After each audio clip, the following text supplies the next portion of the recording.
think I'll go ahead and begin.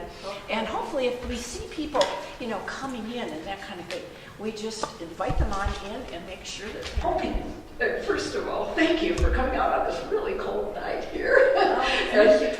It's Michigan, and we all know that we're in for these kinds of things. In fact, we've been pretty blessed this year in not having as severe winter as we usually do. But I'm hoping by the time we leave here that I've just warmed that heart inside of you and helped you to have a really warm feeling on the inside of you as I'm speaking and sharing some things that may be different for you, or they very well may not. One of the things about the title of the story is Wake Up and Live. And part of that Wake Up and Live came because I had a really large wake-up call when I had my near-death experience. I was 32 years old at the time, and when you have an experience like that, not only did I come back with a lot of things that I had to process for myself to even understand, I was also coming back into a body that is, you died for a reason. Near-death experience isn't just all the wonderful things that happened, but I came back into a very broken body. And at 32 years old, I had grown up in a Christian church, a Presbyterian church, and I was very nurtured in my young life. I did not question just a whole lot. I just pretty much took in what people told me and what they said. And, oh, okay, that must be the way it is. And when this experience happened, that changed drastically, absolutely changed my life drastically. But I call it that was a wake-up call for myself. And a wake-up call can come from other people in tons of different ways. For me, it came with my near-death experience of being in a car hitting a tree with my two young children who were 3 and 5 at the time. And I was transported to a local hospital in Shelbyville, Tennessee. We were living in Tennessee at the time. And the doctors were very much trying to figure out what was wrong with me. And my spleen ruptured. And I'm going to tell more parts of that story as I go along, because what's going to happen is you're going to hear where I've come to now, woven in with how I've taken the experience that I had and put it into perspective now, where I can speak about this to anybody at any time. Because believe me, for years I could not. Not in 1982. First of all, I had absolutely no idea that anyone had ever experienced being outside of their body and looking down on their body. And so I didn't think that if I said anything to anyone that they were going to think I was pretty crazy. But I'm going to tell the story in such a way that I think you're going to understand not only what happened to me in my near-death experience, but what it has transformed my life. Wake-up call for my sister Mark, which you're going to hear from her in a little bit, came again during a time. Mine was in 1982. In 1996, she had the tragic death of her daughter, who was 19 at the time, attending college, fell from an 8-story building in London. And her story, for all of us, we know, we've talked and seen people who have lost children, and that's probably one of the most traumatic tragedies that any person can go through. And yet, probably every one of you have had something happen that triggered a change in your life and triggered wanting to know more, triggered wanting to understand more. And my near-death experience definitely did that. And I'm going to start out with the premise that you're reading there. You are love. You are pure love. And I hope you know that. You are divine creation of God. And not only did I learn that I was a divine creation of God, I had to learn what that love really meant. Because the first 5 words that I was out of my mouth as soon as I could speak again and talk and start remembering saying to people, love is all there is. I don't know exactly what that means, but I can't stop saying it. I have to keep repeating it. Love is all there is. It was not a simple message. I now know that it was a very, very powerful message that has a lot more deep meaning. When we use the word love, we talk about it in a lot of different ways. I almost wish in our English language that we had words, about 12 different words for the word love, because there is so much deep meaning to what it really can mean. And I'm going to be sharing a number of things about that. My near-death experience took me to a place that had to do with healing, because that was a message I heard in my near-death experience, as you'll see. And I came back with, oh my goodness, I'm a teacher of young children in kindergarten and first grade. I'm not in the health profession. God, did you really think you were going to use me for healing when I have no experience in healing? But our body, I found out, is a very temporary thing. And I found that out because as my near-death experience was unfolding underneath me, and as my spleen ruptured, I was outside of my body, and it took me a while to realize that I was not looking at the room like I'm looking at you now, and looking straight forward. It all of a sudden dawned on me, wait a minute, I'm up above and I'm looking down on myself. And not only am I looking down on myself, I'm not moving, I'm not, I'm out, but in were flying all the doctors and nurses and doing the cold blue, trying to revive me back. And I'm going, but wait a minute, I'm fine. I'm not hurt. I was, believe me, I was in a very torn body that they were trying to figure out, bleeding internally, but also sewing me up in various places. Checking the fact that they were sure I'd had a concussion and things, because I had been catapulted out of my seat and into the windshield. And the doctors were madly trying to get me, but what was happening is my mind was operating perfectly well. And I'm thinking, oh, in fact, whoa, that's my doctor, Dr. Rich. He's my family doctor. Where did they find him? I mean, how'd they find him so quickly? And he's here. Not only is he here, but I'm looking and realizing that he's yelling at everybody. And he's so upset and anxiety, and he was falling apart, screaming at everyone, you're not moving fast enough, you're not doing this, or go get that, or whatever the language of what he was telling people to do. Later, I was able to tell him all the things that he said. But not only was I able to remember every single thing that was said, I could visualize the whole room, everything that was in it, how many doctors and nurses were there, what they were doing.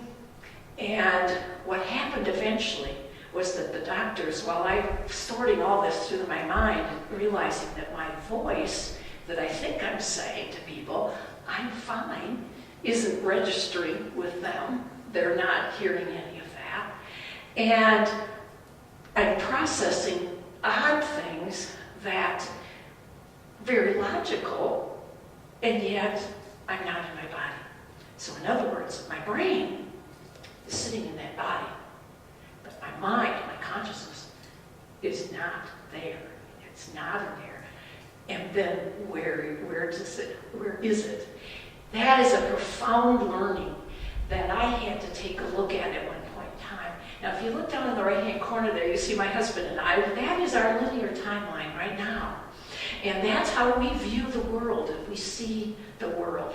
And not only do we see that world, we see the world from the time I was born. I'm born in 1949, and I'm going to be 70 soon. You'll be able to do the math after you figure out the years. But when you look at the sequence of your life, it's in a logical order from my early childhood to my young adult on through, and all the experiences that happened in it.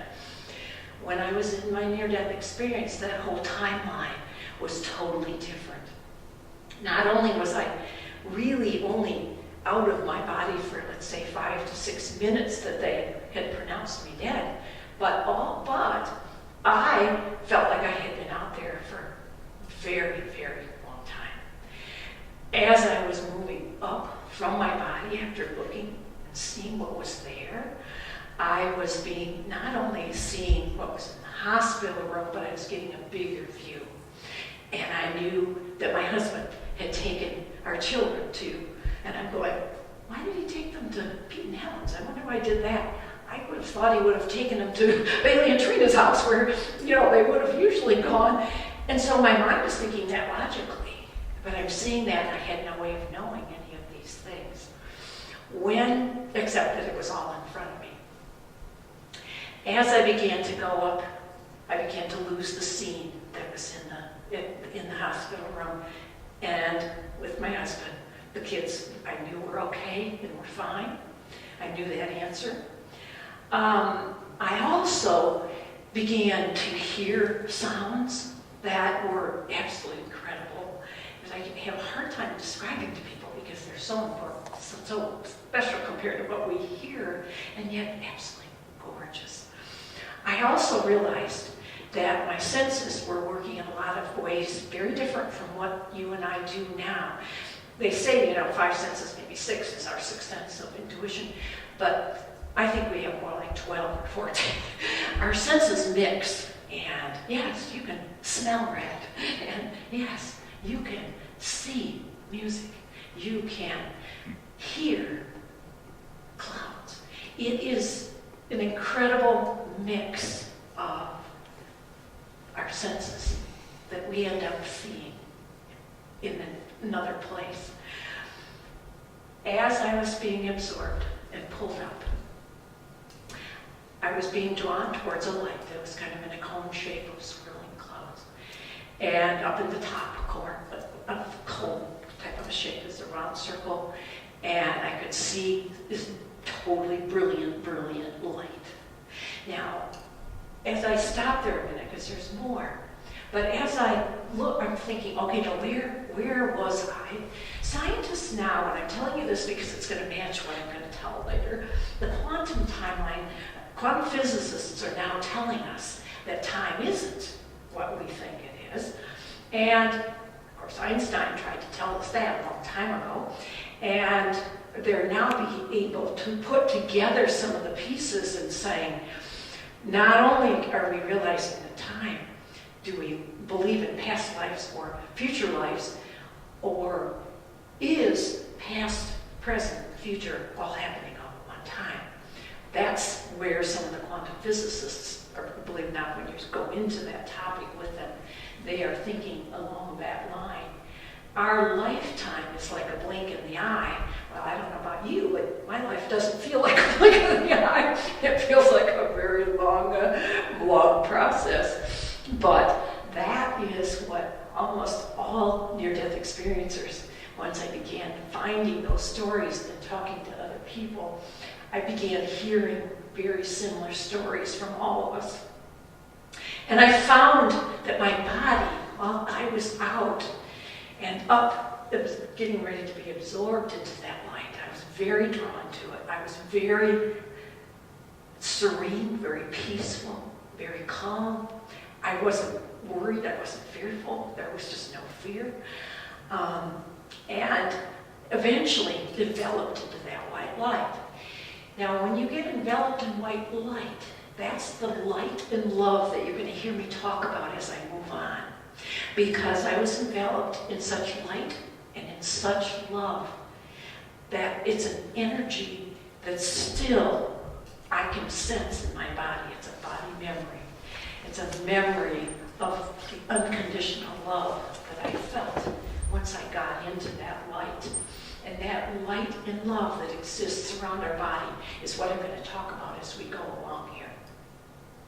Now, life for us, around us now, scientists, this is no out there stuff, this is just fact, and that is that life is energy. Everything contains energy, and it's constantly on the move. It might seem like a hard chair, but believe it or not, the energy in every object is moving as well. Now, when you move an object, move energy, you have an effect with that energy. But matter can be changed when that energy is changing. And one of the things that we come across when we think about our whole life, and all the little bodies there are kind of a representation of all the things that, emotions that we have inside of us. And, you felt them, whether you realize it or not, when someone comes up to you and looks at you and say, what in the world did you mean by that? Well, you got a real negative energy from that, sorry. You look like you could do okay with that. But because that is not only a negative energy, but the vibration of that is very, very low. That's why we tend to back away from anything like that, because once you realize you can feel that energy, not only is it there, but it is affecting you, and it is affecting your body. That is probably, oh my goodness, I'm the guilty person here. That is my phone, and I apologize profusely. It will stop ringing. But by the time I get it out, it'd be done. When that energy of that emotion, and instead, if I went up and I said to you, you know what? You are one of the most beautiful souls. And when I look in your eyes, I see a beautiful love, and I see a beautiful, caring person inside. And that just exudes love. I love it. Now, that kind of energy feels very, very different than what I gave you, but you're the beautiful soul too, by the way. Absolutely beautiful inside. And one of the things that we all need to understand is that, and I must have hit, because when a little bit later, okay, I'm going to look at one more thing on this slide, Margie. In this slide, the different bodies that you see sitting up there is your physical body and your energy body and your spiritual body. We have all of those. And that energy body you just experienced, I learned when I did my near-death experience, because when I came back, I was affecting other people and other things in huge ways that I didn't know how to figure out. I could tell you some entertaining stories about that in a little bit. But that energy, our energy body is a fact of every single one of us. We're not different. I was in that light, but I'm no different than any of you. And that's what it's important for you to understand. And when you look at that green lady that's got all the energy swirling around it, all of our bodies look like that. Now we have the ability, scientists have the ability to take pictures of our energy field that's around our body. That didn't used to happen. And so now it makes it a little easier for us to experience and understand what it is that we were doing. Now, you've heard people talk about chakras a little bit along with that energy. And I'm bringing it up now just for you to help you understand that those chakras in our bodies are swirling parts of energy. And for some people, when those were first talked about, because they came out of the East and came out of India and China and all these places, that those chakras are, something that's way out there. Well, medical doctors are now realizing, no, they're not. We can measure them. They're swirling vortexes of energy in our body, and they are covered in the core of our bodies. And they very definitely affect not only our energy in that body, but everything in our whole system. Spiritual body, that's something that I always thought my soul was out there somewhere. God was out there somewhere. And that when I died, I'd meet up with my soul. I'd meet up with God, Jesus. I'd meet up with whomever. But I never realized that I was created with that soul and divineness right inside of me. God is in every particle of our world, including all of us. It exists inside us and inside of our body. Those colors that you see associated with those centers are there because in those areas of our body, red actually vibrates at the same energy level, the same frequency as that part of our body. This person that you see off to the right there, Suzanne Giesemann, is someone that Margie and I had the blessing to be able to be with. And she is one who helped to pull all of some answers and questions that we were having about the spirit world. She's a medium that if you never have ever believed that a medium can talk to the spirit world around you, introduce yourself to Suzanne, but she is an absolutely amazing individual who has a history that is just incredible, that her stories are amazing, and she's an amazing person. And when she put the traits with those chakras of joy, peace, strength, courage, gratitude, humility, and divine love with them, because they vibrated those levels as well. And when that vibration is running smoothly, that life energy runs through our bodies, top to bottom, flows gently, easily, but a lot of our energy gets stuck in various places in our body. And that is something that we've all experienced, me included.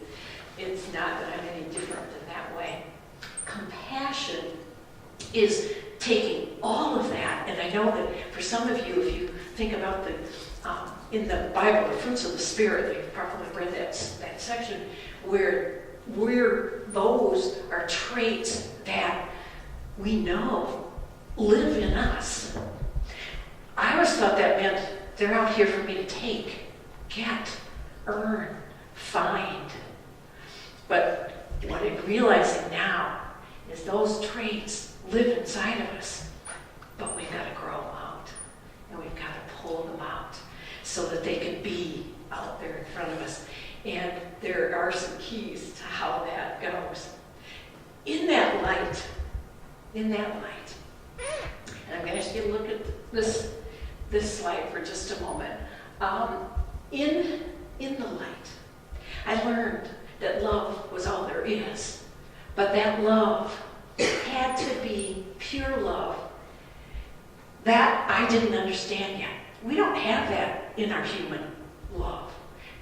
We put conditions on all the different kinds of love that we experience. We've experienced that since we were young. That time and space are not as we perceive. Unconditional love. All of our senses are involved in that unconditional love. And how many do we have really? And that fear is really only a human trait. There is not fear in the spirit world, and there's not fear from God. And that was something that at one point in my life, I had to work my beliefs so that they matched what I had learned. And it was not an easy thing for me to do. The internal light energy that exists inside of us, we are born with it when you were a little baby. That medical science is now showing that that spark of light as a child is born is actually a real light energy and vibrating at a very, very high level as soon as a baby is born. And that internal light energy exists in you and will always exist in you. That's that part of God given to us in grace. And I never knew that existed. I don't know about you. I never knew I had that kind of living love inside of me. And yet I've discovered that it truly is there, and it's in every human being. Hard to believe when we encounter people that are very difficult to love and care for. Jesus modeled that very well for us, and that kindness and compassion. However, we take a look at that and think, oh, that's something that somebody else must be able to do if they're really, really, really special and be that way. But we have the ability. We have it in us. And I really want to share a little bit more. My world opened up hugely. And as I was telling you about my travels, I've put a few pictures up there of some of the things. And one of the biggest things, I have so many stories from down there that I could tell you. But my outer world, because for a while I was running away from it all. I wanted to fit back. I wanted to be normal. And I wasn't feeling normal at all. I was feeling like I didn't fit in this world, and I didn't fit in that world. And I couldn't get my point across about this. And it was a very difficult time for me. And for about 10 years, I was kind of basically running away from it, not to it. Several things brought me back. Travel and being with others was one of them. Because I began to realize as soon as I met these people, there wasn't fear because they were so different. It was, I'm connected to you. This lady that you see that I was in a Maasai village in Kenya, I couldn't even speak to her in any language, but we spoke to each other. We could hear each other's thoughts. It was the most beautiful thing.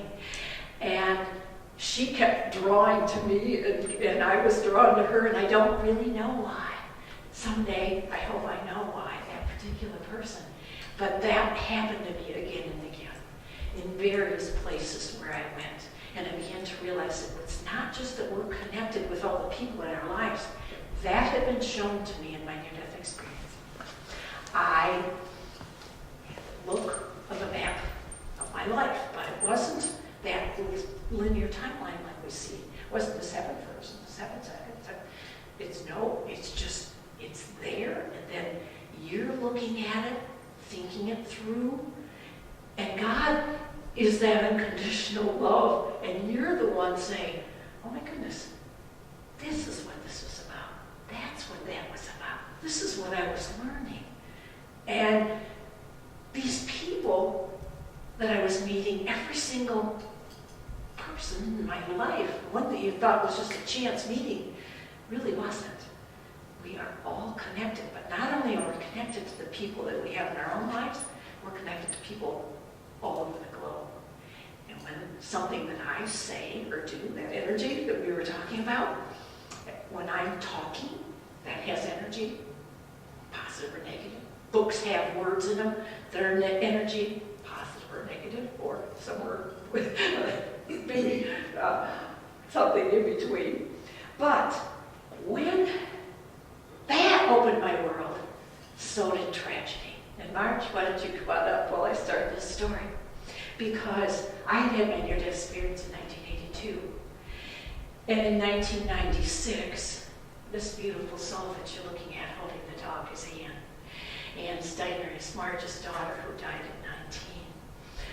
I was getting ready to take her on one of those Amazon trips, and I was so crushed. I totally fell apart just because of, I never got her there. She never got to do what she wanted to do.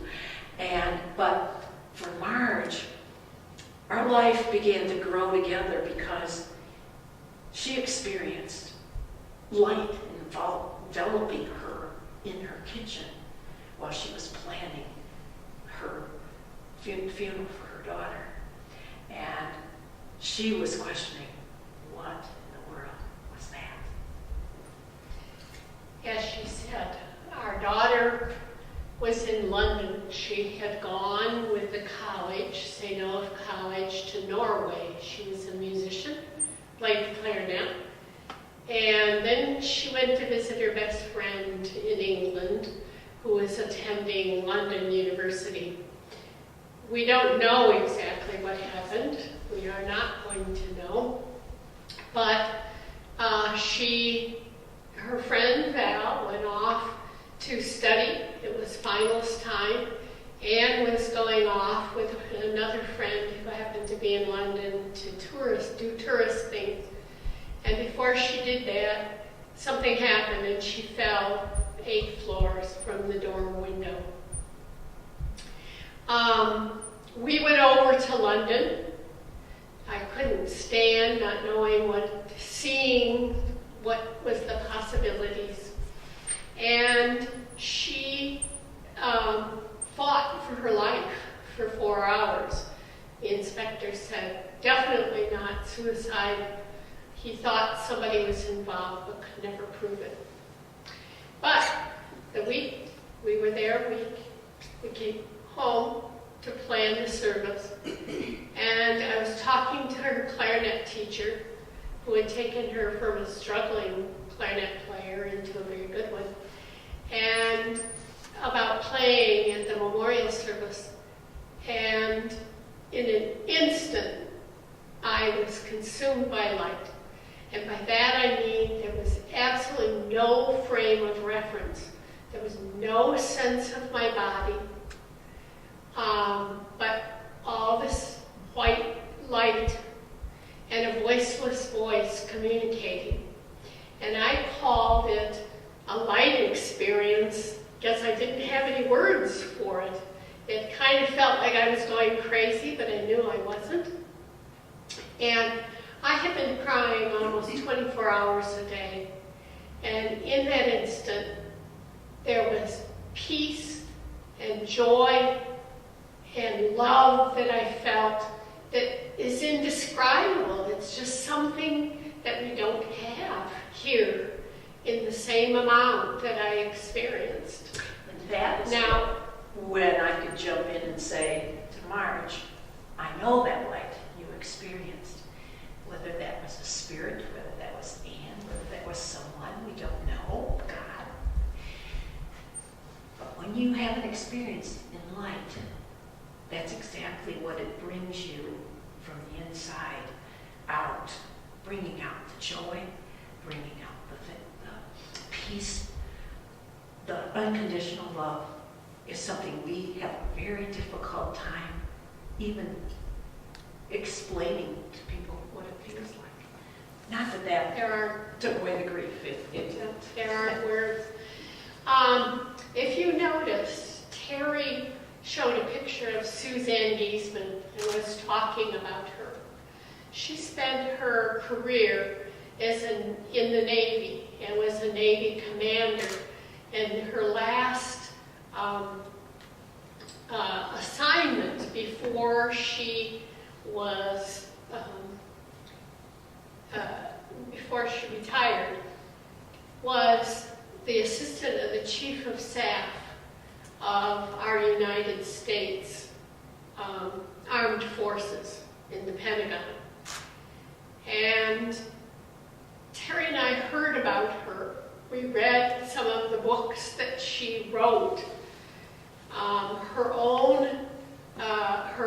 She was married to another Navy commander who commanded destroyer ships.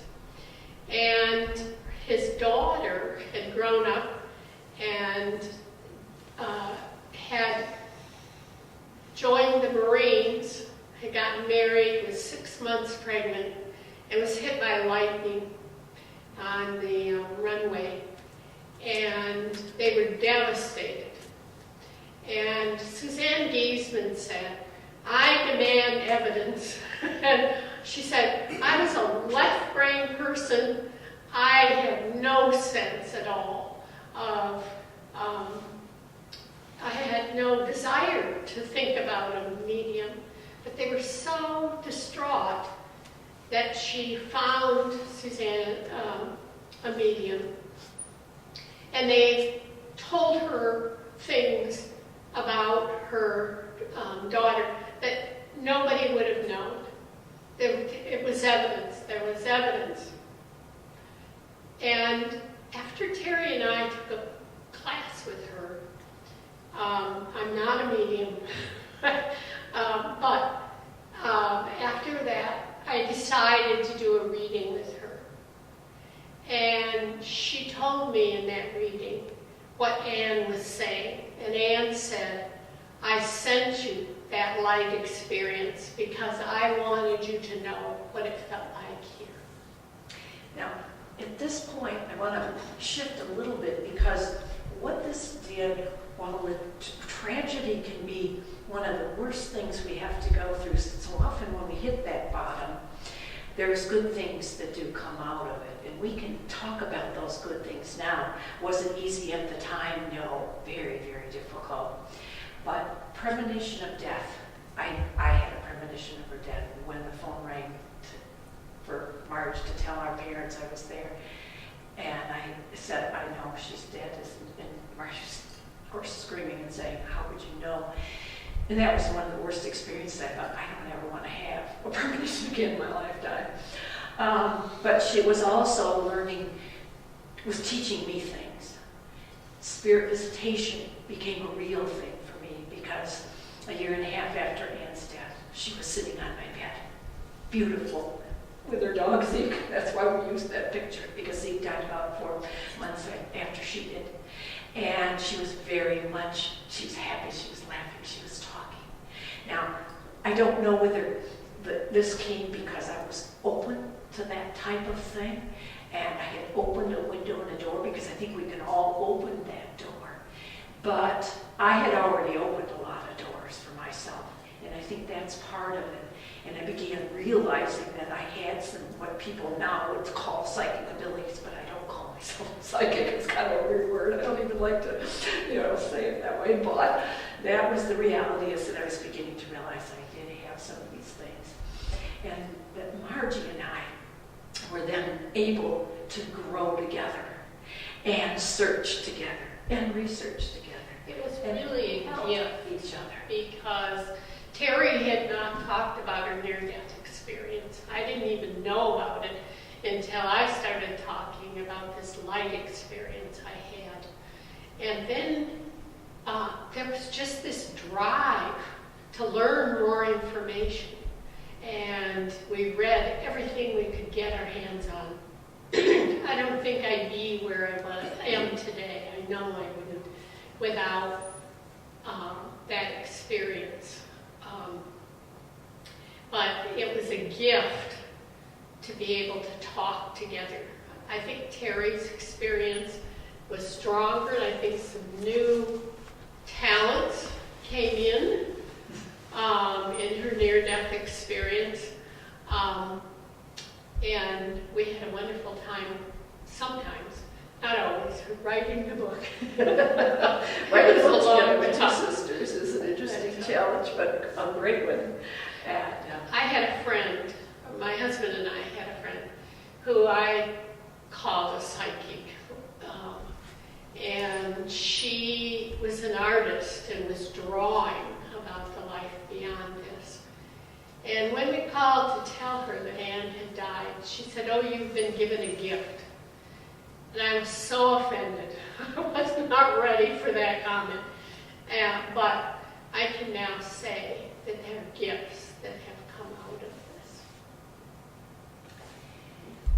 There was another thing that changed in my life very, very quickly. And we're kind of going over this because we're going to return to some of it. But health insights had been told to me as I was having my near-death experiences that you are going to heal and you're going to understand healing. And the truth is I did. When I got back in my body, which when I had been absorbed in that light and I had the experience of seeing my life, and I was never told that I remember anyway, that I had a choice about coming back. It was just, you're coming back and you've got work to do, there's things you need to do, and of course I had 2 young children, so that seemed logical to me, that that was there. But I came back very, very quickly into a body that was totally, I can tell you I have a scar from here to here where they had to open me up. I was rushed to another hospital, the Baptist hospital in Nashville, because they could not handle the surgery there. And for 8 days I have absolutely no memory of that near death, of even a doctor, let alone what happened to me during that time. My husband, Doug, who's behind you there, had to fill in all those blanks for me and yet, my near-death experience is so crystal clear, I can still close my eyes and picture the room, the whole experience. That's the same kind of memory when Anne visited me as well. I have that huge memory, and there's quite a story about that in our book, because Anne had a message about our green bag that Marge was to find. And we were able to locate some jewelry that Marge had been looking for a very long time.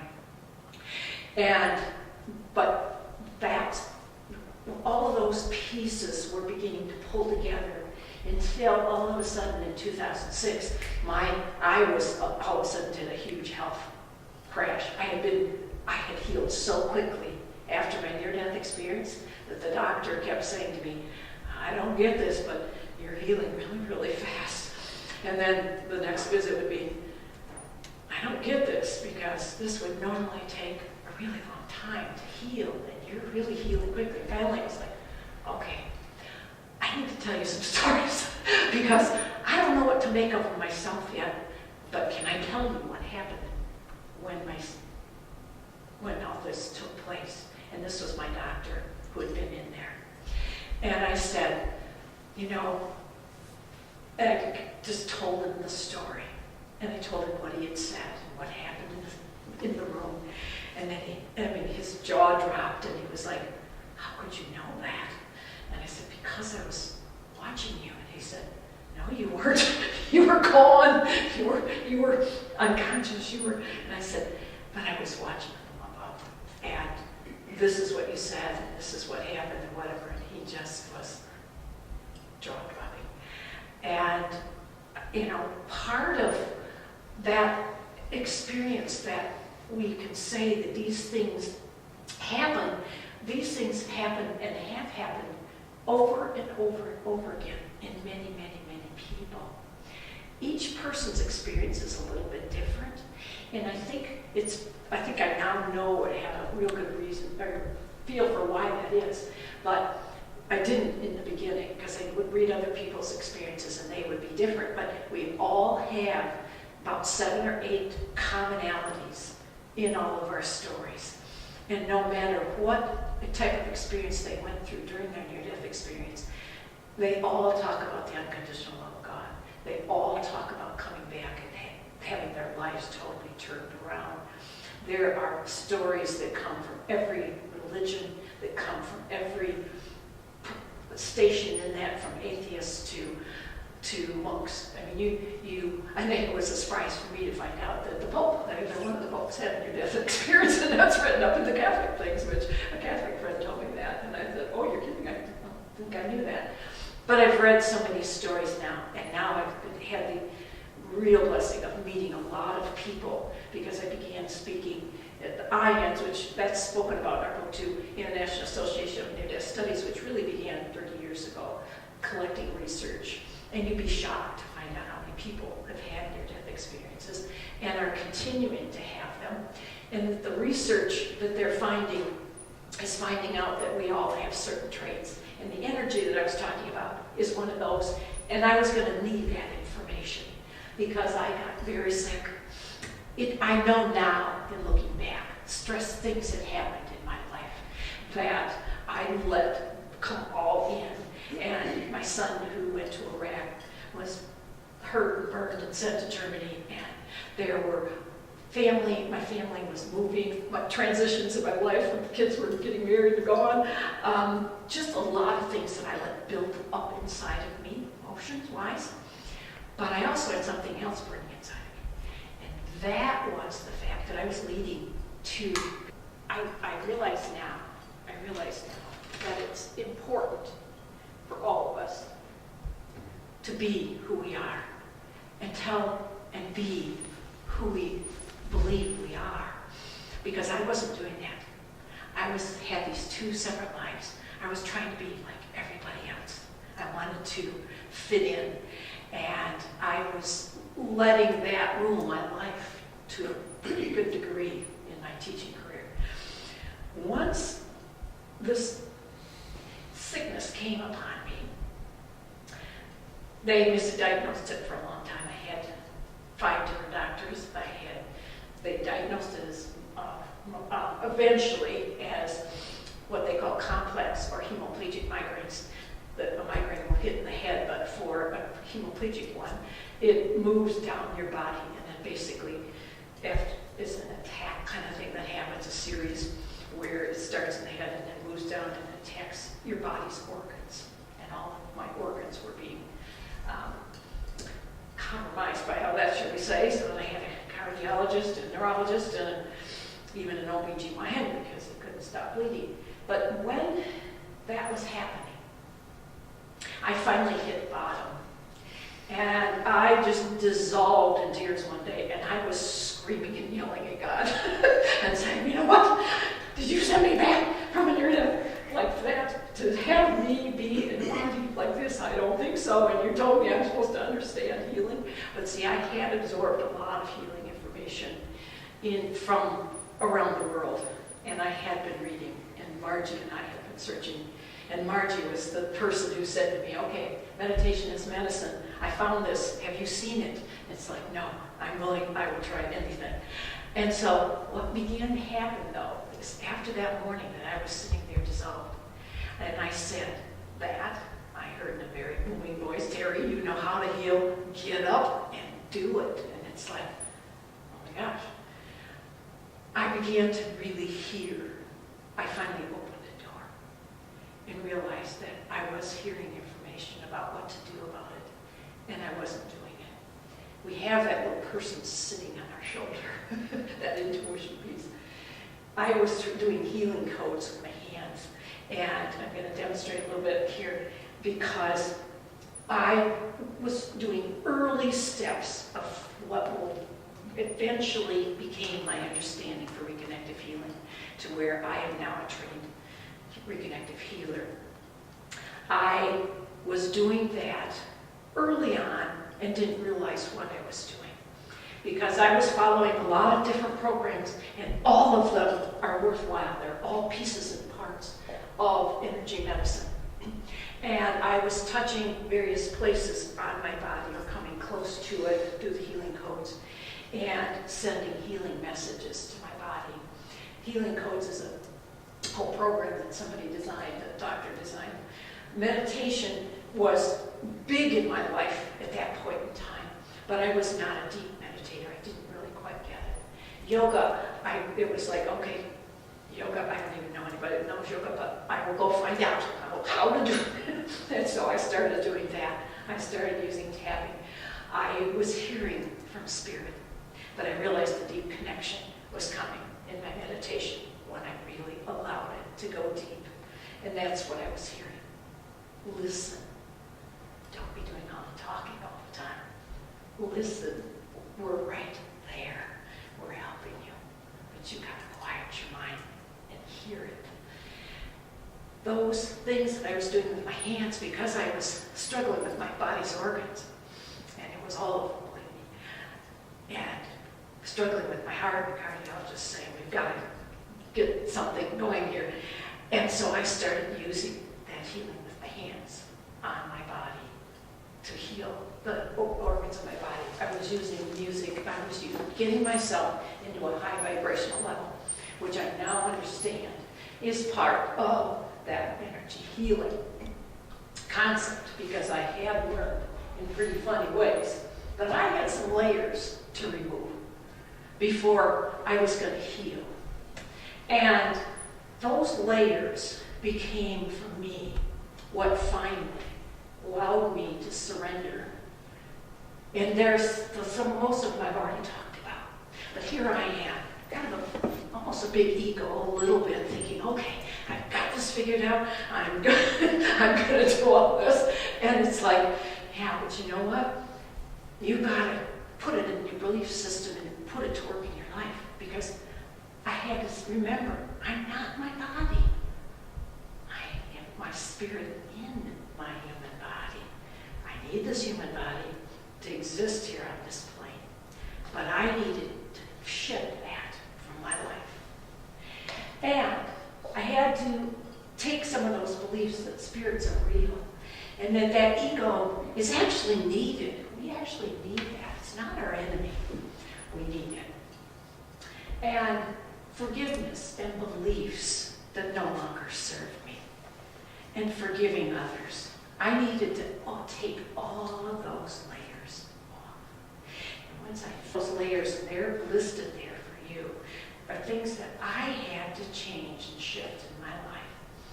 And that is me down here, this little person. And you know what? This is the best version of me. I'm the little one. I'm a speck in the sea of humanity.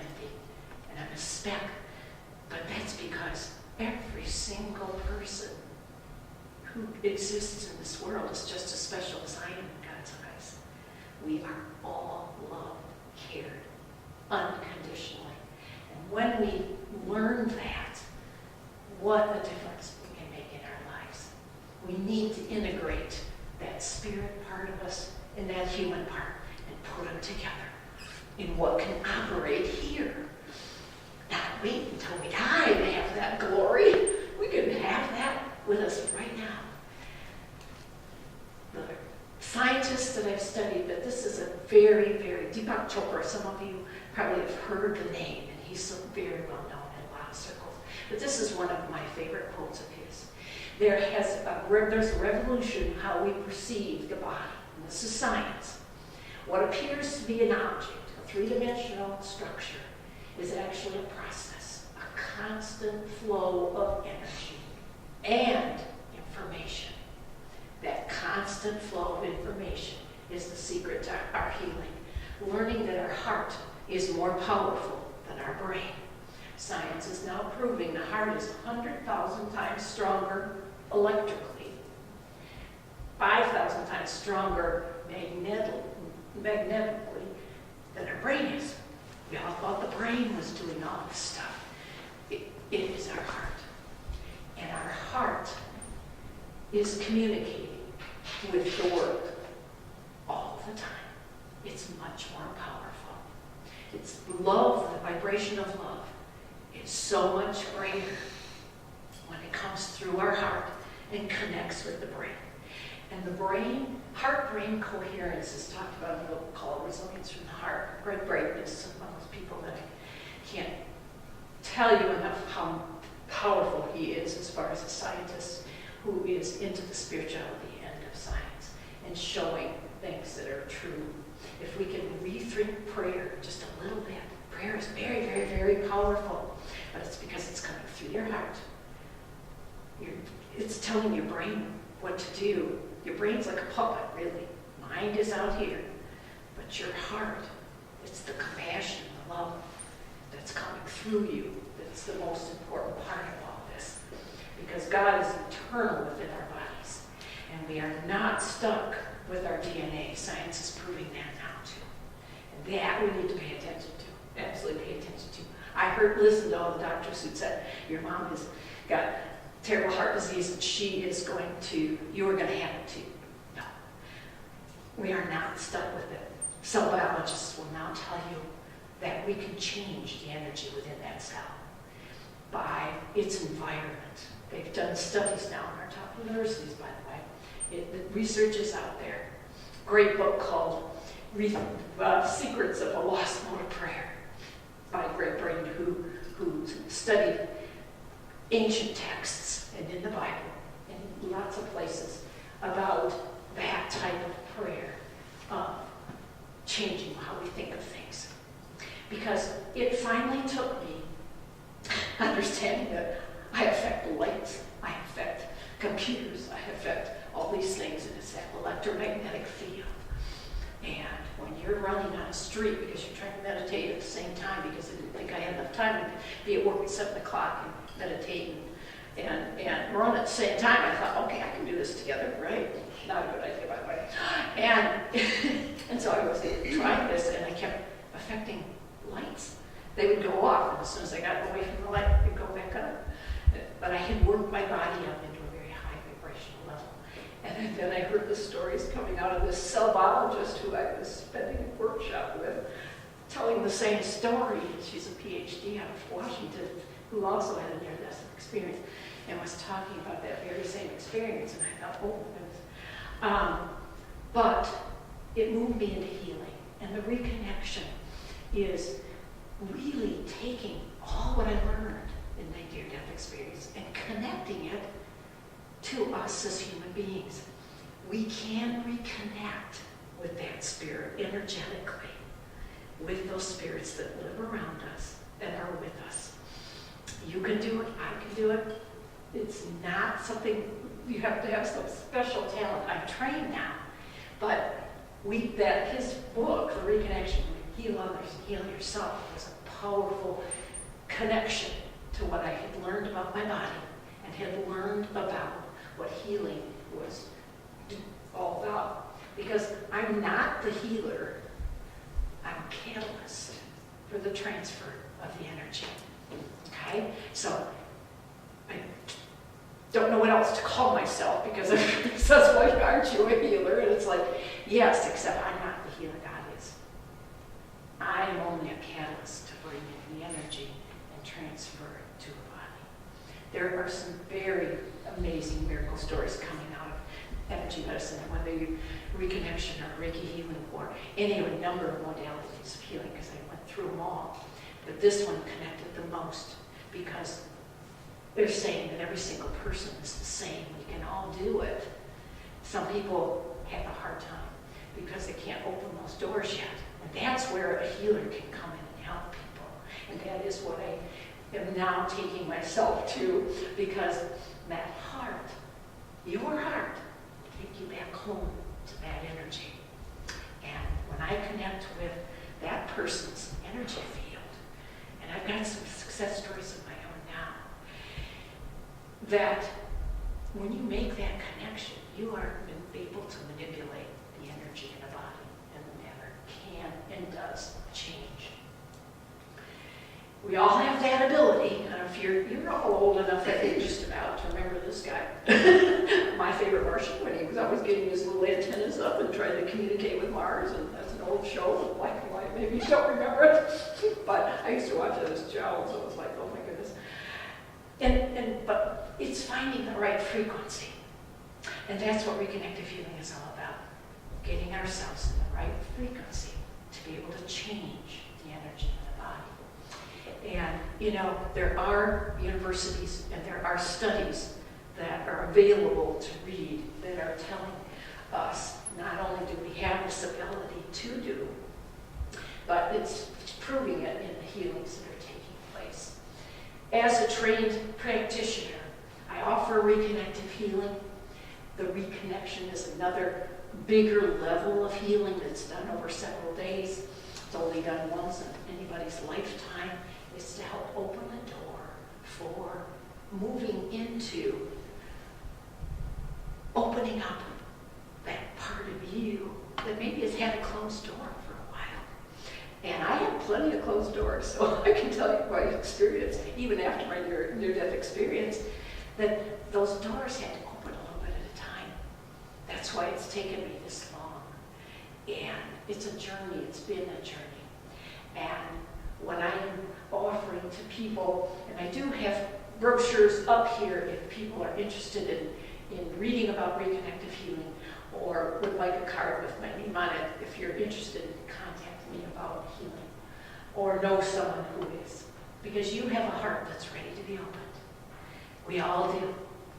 We all have that. And we can reconnect to the source of all that is. And we can do it. The website for the reconnection is just thereconnection.com. And it also shows up under reconnectivehealing.com.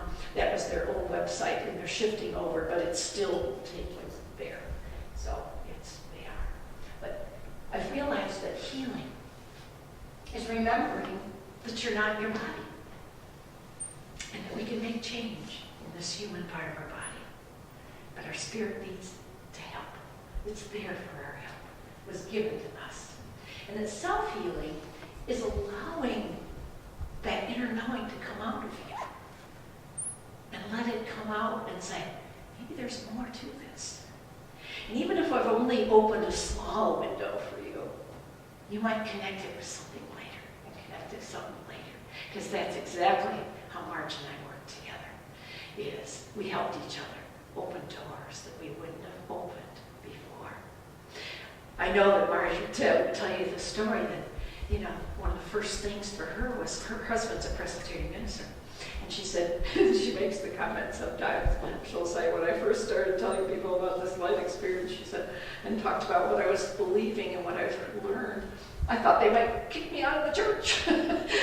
Didn't happen, however, because there's more open thinkers than we think out there. And making those connections is something that I think is really important. We're here to help each other. We're all here to help each other.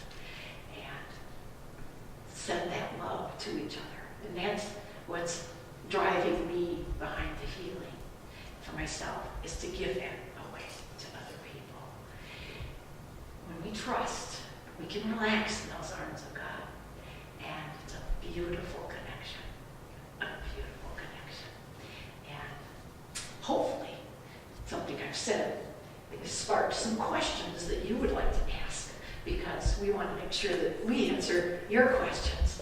And Marge, why don't you come on up here too, because these questions might be for you, they might be for me, and we are happy to answer absolutely anything. I don't think there's probably very many questions we haven't been asked at this point in time. And I've talked to enough groups, we've done small groups and book clubs. I guess I've done a lot of reading on a lot of these things and tried a lot of them. I still feel very stuck, and I don't stick with it. Like, I've done some tapping, and I try to meditate, last a couple days, and then I don't do it. I know something just seems to block that progression. Like, I believe in it, and I really think it works, but I just feel like I hold myself back from it for some reason.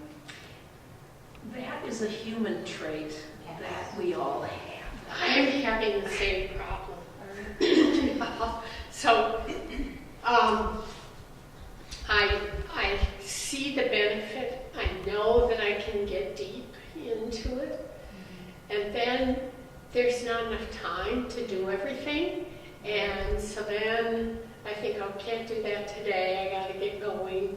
And before you know it, you haven't done it for a couple of days. I can do it when everything else is done. Then I feel like I can do that.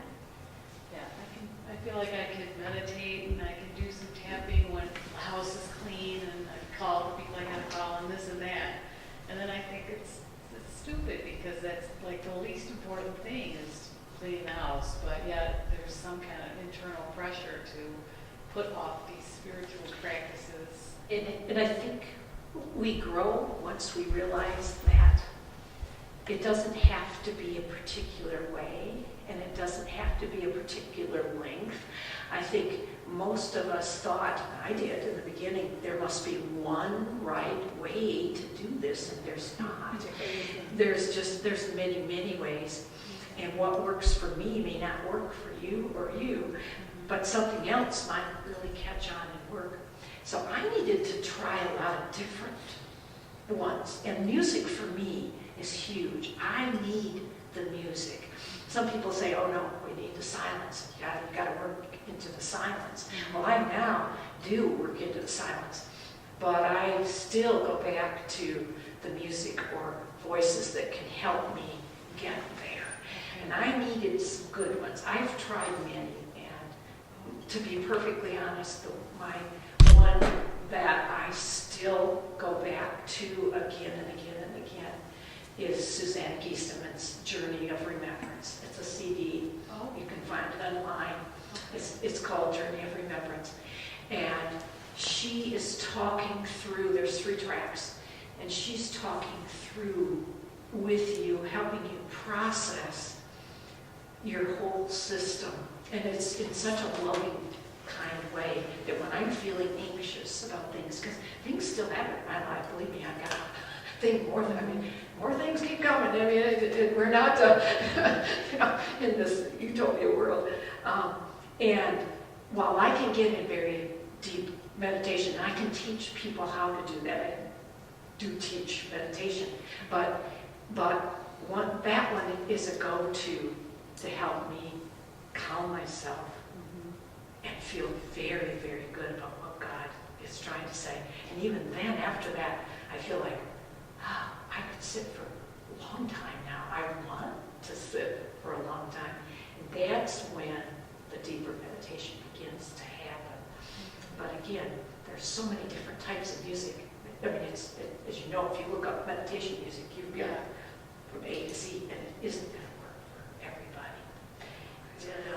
Yoga and a little bit of Qigong, a little bit of, I kind of combined a lot of things to get my mind to quiet down first. And so I put the earphones on my ears, and in a quiet, soft place, do those, because they're good for me letting my mind begin to quiet.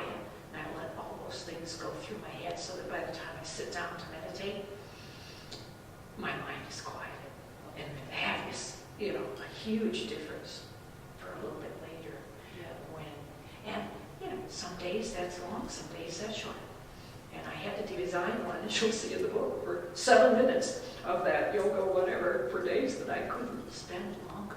You mentioned that when you merged with the light, it was like understood that you were going to return. Isn't the norm that the person's given a choice?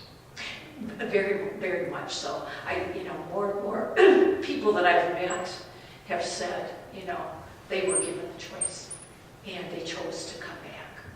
And there are times when I would hear some of other people's near-death experience, and as I'm talking with them, and it'd be like, wow, I would have liked to experience that part. I didn't. I wonder why.